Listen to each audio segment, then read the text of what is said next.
नमस्कार, मैं आशुति। आप देख रहे हैं एक्साइन न्यूज। लोकसभा चुनाव 2024 में केंद्र की मोदी सरकार को हटाने के लिए विपक्षी पार्टियों ने अपनी अपनी पूरी ताकत झोंक दी थी। इसी सिलसिले में समाजवादी पार्टी चुनावी रणनीतियों के साथ साथ लोकसभा सीट के लिए उम्मीदवारों की घोषणा भी कर रही थी। सपा ने अपनी तीसरी लिस्ट जारी करते हुए उस वक्त तक करीबन 32 प्रत्याशियों की घोषणा कर दी। सपा की तीसरी लिस्ट में एक नाम सबसे चर्चित था। अखिलेश यादव से नाराजगी के बाद सपा से बगावत करने वाले चाचा शिवपाल यादव। जी हाँ, चाचा शिवपाल यादव को सपा ने बदायूं की लोकसभा सीट से कैंडिडेट घोषित किया। शिवपाल यादव मौजूदा समय सपा विधायक होने के साथ ही सपा में राष्ट्रीय महासचिव का पदभार भी संभालते हैं। शिवपाल सिंह यादव का जन्म 6 अप्रैल 1955 को सफाई इटावा जिले में हुआ था। शिवपाल सपा संरक्षक और पूर्व मुख्यमंत्री मुलायम सिंह यादव के छोटे भाई। आपको बता दें, तमाम जानकार भी ये बात बताते हैं कि सपा नेता शिवपाल यादव बचपन से ही सामाजिक और राजनीतिक गतिविधियों में सक्रिय रहे। वो मरीजों को अस्पताल पहुंचाने से लेकर थाना कचहरी में गरीबों को न्याय दिलाने के लिए प्रयास करते रहे। इसके साथ ही सोशलिस्ट पार्टी के कार्यक्रमों में भाग लेना उनका पसंदीदा शौक माना जाता है। शुरुआती दौर में शिवपाल यादव मुलायम सिंह यादव के चुनावों में पर्चे बांटने से लेकर बूथ पर समन्वय बनाने तक की जिम्मेदारियां उठाई करते थे। इतना ही नहीं, मधुबनी में बाबू कपिल देव, चौधरी चरण सिंह, जन्मेश्वर मिश्र जैसे बड़े नेताओं के आगमन पर उनकी सभा करवाने की भी जिम्मेदारियां शिवपाल यादव के कंधे पर हुआ करती थी। शिवपाल यादव ने अपने राजनीतिक करियर की शुरुआत साल 1988 से 1991 तक की और उन्होंने जो अपना ये पूरा राजनीतिक करियर करना था निभाया। साल 1998 से 1991 तक वो जिला सहकारी बैंक इटावा के अध्यक्ष चुने गए थे। 1993 में फिर से शिवपाल बैंक के अध्यक्ष बने। इसके बाद 1995 से 1996 तक इटावा के जिला पंचायत अध्यक्ष रहे। इसी बीच शिवपाल यादव ने साल 1994 से 1998 के बीच यूपी सहकारी ग्राम विकास बैंक के अध्यक्ष पद का भी दायित्व संभाला था। आपको बता दें, शिवपाल यादव ने 13वीं विधानसभा में जसवंत नगर सीट से विधानसभा का चुनाव और ऐतिहासिक वोटों से जीत हासिल। इसी साल शिवपाल सपा के प्रदेश महासचिव भी बनाए गए थे। 6 जनवरी साल 2009 की बात करें तो 2009 में शिवपाल यादव प्रदेश अध्यक्ष बने। शिवपाल ने बसपा सरकार में नेता विरोधी दल की भी भूमिका निभाई थी। सपा सरकार में अलग अलग विभाग की जिम्मेदारी संभाल चुके शिवपाल यादव ने साल 2012 से 2017 की अखिलेश सरकार में उन्होंने लोक निर्माण, सिंचाई, सहकारिता मंत्री की जिम्मेदारियां संभाली। बताते चले, सपा के कद्दावर नेता शिवपाल सिंह यादव यूपी की सियासत में अपना अलग कदम रखते। सपा संरक्षक मुलायम सिंह यादव के छोटे भाई के रूप में शिवपाल सिंह यादव ने राजनीतिक जीवन की शुरुआत की और समाजवादी पार्टी की रीढ़ की हड्डी बन चुकी। जी हाँ, समाजवादी पार्टी से पहले बगावत की, लेकिन उसके बाद सपा में ही वापसी की और सपा में वापसी करके सपा की रीढ़ हो गए।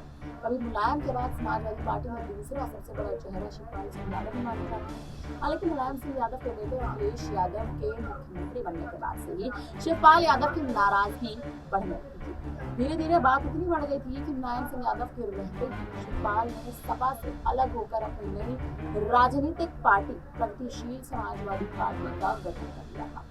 वहीं नेताजी के निधन के बाद मैनपुरी उपचुनाव में शिवपाल यादव ने डिम्पल यादव के लिए रात देखकर उपचुनाव में अखिलेश यादव की पत्नी को रिकॉर्ड मतों से जीत दिलाने में भूमिका निभाई। इसके बाद से ही समाजवादी पार्टी में शिवपाल यादव का कद एक बार फिर से। इतना ही नहीं, एक निजी चैनल को दिए इंटरव्यू में भी शिवपाल यादव ने तमाम बारी कई ऐसे बयान दिए हैं और अपने घर के बच्चों को लेकर भी तमाम बड़े बड़े बयान देते हैं। जी हाँ, एक निजी चैनल को दिए इंटरव्यू में शिवपाल यादव ने अपर्णा यादव को लेकर भी बड़ा बयान दिया। उन्होंने अपर्णा को लेकर कहा कि अपर्णा यादव का बीजेपी में अपमान हो रहा है। इतने वक्त से बीजेपी में रहने के बाद भी उन्हें पता मिला कि हमारे परिवार का अपमान है। परिवार के दरवाजे अपनों के लिए हमेशा से खुले रहे हैं और अपने हमेशा हमारे परिवार के जो है हमारी ही पार्टी में रहे। अगर अपर्णा का कहना है कि वे अपने परिवार के खिलाफ चुनाव नहीं लड़ेंगे तो ये बहुत अच्छी बात है।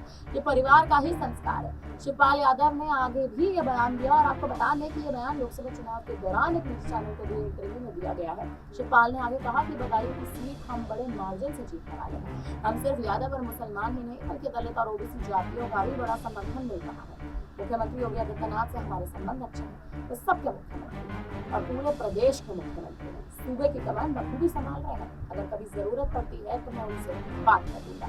कभी भी मुझे नहीं लगता कि मुख्यमंत्री से कोई संबंधों में खराबी आई है।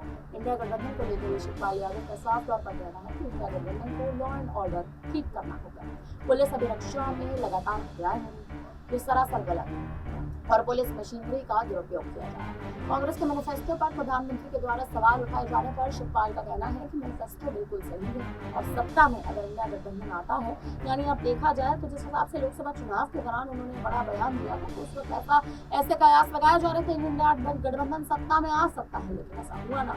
अगर इंडिया गठबंधन सत्ता में आता है तो उसे अच्छे से लागू कराया जाएगा। अखिलेश यादव ने अपने भतीजे लालू यादव के दामाद तेज प्रताप यादव को कन्नौज सीट से उम्मीदवार बनाया है। तो बता दें कि तेज प्रताप यादव ने खास बातचीत में ये भी कहा है कि बेशक चुनाव वे लड़ रहे हैं, लेकिन चेहरा अखिलेश यादव का है। हम लोग जो भी चुनाव लड़ेंगे अखिलेश जी के चेहरे पर ही लड़ेंगे। परिवार से अगर 5 लोग लड़ रहे हैं तो आप ये देखें कि हमारा पूरा परिवार ही राजनीति में है। अखिलेश जी ने जो काम कन्नौज में किया है, हम उसी आधार पर वोट मांगेंगे और उसी को आगे बढ़ाएंगे। लालू जी हमारे ससुर हैं तो उनका आशीर्वाद हमारे साथ है।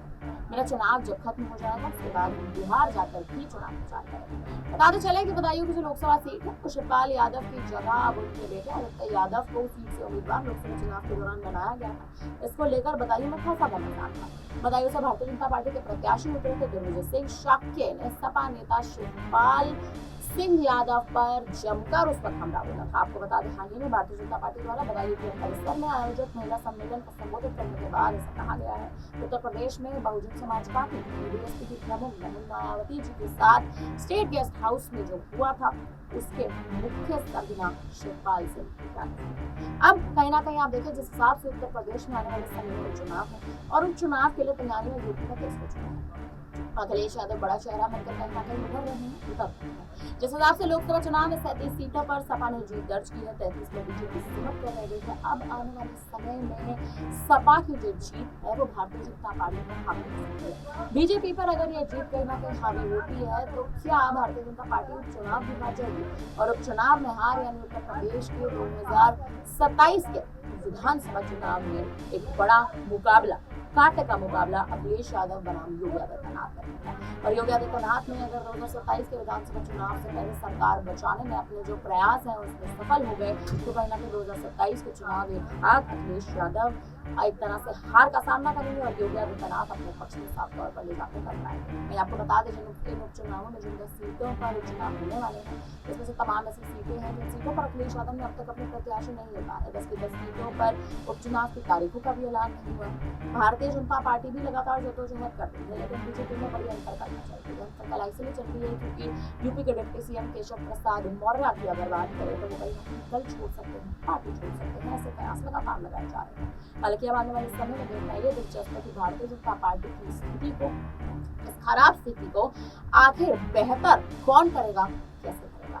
क्या केशव प्रसाद मौर्य वो बड़ा चेहरा बनेंगे जो कहीं ना कहीं भारतीय जनता पार्टी की स्थिति को बेहतर करेंगे, या केशव प्रसाद मौर्य दल छोड़ देंगे, पार्टी छोड़ देंगे, सपा में शामिल हो जाएंगे, अखिलेश यादव के साथ शामिल हो जाएंगे और अखिलेश यादव के साथ शामिल होकर क्या केशव प्रसाद मौर्य योगी आदित्यनाथ को बड़ा झटका देने में कामयाब होंगे या नहीं। फिलहाल अब आपको क्या लगता है, आप हमें कमेंट करके जरूर बताएं। पूरी रिपोर्ट अब आपको कैसी लगती है अपनी राय कमेंट सेक्शन में जरूर दीजिएगा। तमाम बड़ी खबरों के लिए बने रहिए हमारे साथ, देखते रहिए अच्छा न्यूज़।